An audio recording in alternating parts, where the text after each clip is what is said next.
Old homelite chainsaw here, and I'm just busy getting a few out of the tank and all that. It's a carb related problem, and I just found this funny noise.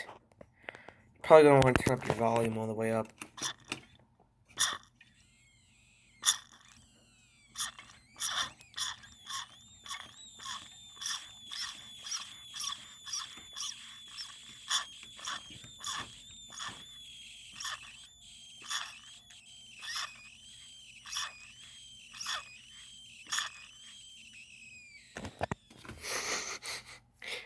I think that's the souls of all the victims a chainsaw could kill.